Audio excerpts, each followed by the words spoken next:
Welcome back to Venture Onward, your premier destination for all things pop culture and comics. In this installment, we're immersing ourselves in the captivating narrative of Ultimate Spider-Man, a standout addition to Marvel's latest comic book lineup. Join me as we delve into the pages of Ultimate Spider-Man #1, penned by the talented Jonathan Hickman and brought to life through the remarkable pencils and artistry of Marco Checchetto. At the Parker household, May and Richard find themselves embroiled in a lively discussion about the existence of Spider-Man. While May expresses fear of the masked vigilante, Richard dismisses its reality, citing news reports about the purported hero as evidence. May turns to her father, Peter, informing him that Richard doubts the authenticity of the picture. Peter, setting aside the dishes, intervenes to mediate the discussion. He turns to May, seeking her opinion on the matter. May confesses her fear of the Spider-Man image, expressing her dislike for the masked figure. Peter smiles reassuringly, acknowledging May's sentiment and affirming his trust in her brother, Richard, noting his intelligence. Meanwhile, MJ enters the room, tuning into the commotion and inquiring about the discussion. Peter awkwardly tries to explain the situation,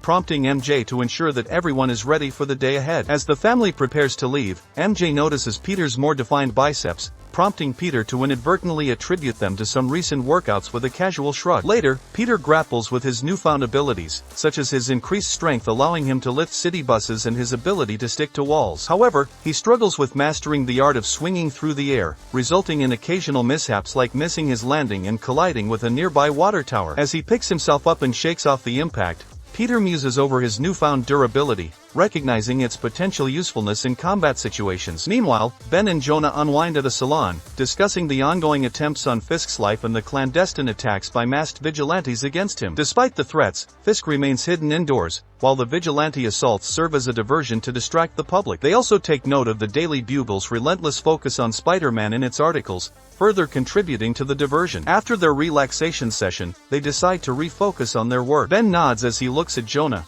acknowledging the need to attend to their respective tasks. Jonah quietly reflects on their discussion before rising to his feet. Time to get to work, Ben declares as he heads towards the door. As they depart, Ben remarks over his shoulder that they still need a name for their new newspaper venture. Jonah sighs, following his friend, and reassures him, "I'm working on it." Swinging through the bustling city, Peter finally sticks the landing, giving himself a mental pat on the back. Taking a moment to admire the cityscape, Peter reflects on how he should wield his newfound powers. Should he stay true to himself or conform to the expectations imposed by his altered destiny? Peter longs for a sign to guide him in deciding whether to don the mask and embrace the role of a hero. His musings are interrupted when he spots a heavily armored criminal standing in front of a bank's rooftop entrance. As the man powers up his tech gauntlets, Peter, in his Spider-Man costume, approaches from behind, quipping that the man seems to have lost his keys and resorted to explosive methods. He suggests that the man might be attempting to break into the bank below. The armored man side-eyes Peter, questioning his presence. Peter, undeterred, humorously explains his role as the supposed guardian against bank robberies,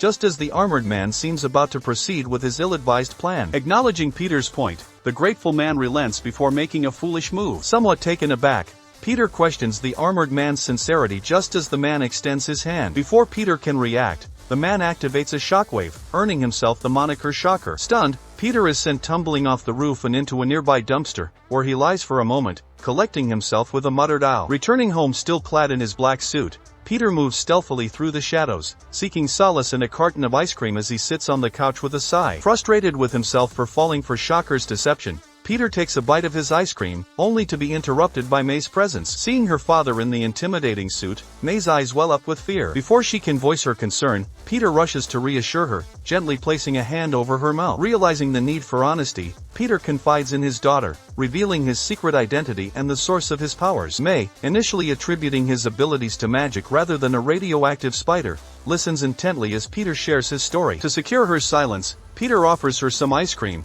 admitting his intention to reveal his identity to the rest of the family soon, albeit not in that moment. Prompted by May's discomfort with his costume, Peter considers her suggestion for a change. Meanwhile, Kingpin and Captain Britain, also known as Henri Dugarry, engage in strategic discussions concerning Goblin's recent assaults and his utilization of Spider-Man through the Daily Bugle to distract the public. Dugarry emphasizes the urgency of neutralizing the Goblin's menace and urges Fisk to deploy his considerable resources towards this end. The following evening, Peter takes a moment to send a text to MJ, notifying her of his delayed return home due to work commitments, advising her not to wait up. Smiling at the pictures of his family that MJ sent him, Peter is interrupted by a sudden crash, prompting him to swiftly don his mask as he encounters Shocker once again, in the midst of another robbery. The two engage in combat, with Peter using his webbing to restrain Shocker. Despite Shocker's pleas for mercy and his fabricated tale of supporting his ailing wife, Peter soon realizes he's been deceived once more when Shocker turns violent and hurls him into a nearby dumpster. As Shocker flees the scene, Peter's frustration mounts, exacerbated by the confrontation of the Shocker. Feeling disheartened,